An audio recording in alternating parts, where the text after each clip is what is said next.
তো নতুন বাড়িতে আসার পর থেকে কিছুই সেরকম জিনিস নেওয়া হয়নি, আর যা গরম পড়েছে তার জন্য আমরা চলে গেছিলাম একটা শোরুমে।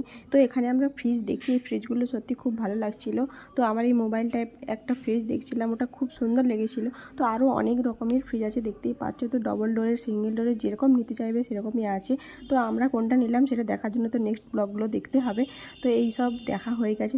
তারপরে এলাম এখানে বিল করতে। আর এখানে চলছে টিভি, মানে টিভি শোরুম এটা। এখানে দেখতে পাচ্ছ এটা ছিল IPL-এর ফার্স্ট দিন, উদ্বোধন হচ্ছে। আর অক্ষয় কুমার আমার সবথেকে ফেভারিট। তো তোমাদের কার কার অক্ষয় কুমারকে ভালো লাগে সেটা অবশ্যই কমেন্ট করে জানিও। আর বুগু তো এত বড় টিভি দেখছি, আর আমি ফার্স্ট টাইম এত বড় দেখছি, তো ও তো কোন ছাড়। তো এখানে দেরি হচ্ছে বলে আমরা সামনে একটা বাজারে গেলাম, ওখানে কিছু কেনাকাটা ছিল। তারপরে এসে আবার দেখছি এসি দেখছি, আরও একটা জিনিস নিয়েছি। তো আমি কী কী নিয়েছি সেগুলো জানার জন্য আমার চ্যানেলটাকে সাবস্ক্রাইব করো। আর এইটা আমাদেরকে গিফট দিয়েছে, এটা হলো বিরিয়ানি কুকার। তো এতগুলো জিনিস নিয়েছি তার জন্য এটা গিফট দিল। তো খুব খিদে লেগে গেছিলো, তাই জন্য এগরোল খাচ্ছি। আমি এগরোল খেতে থাকি। তোমরা আমার চ্যানেলটাকে সাবস্ক্রাইব করে দিও। Tata, bye bye.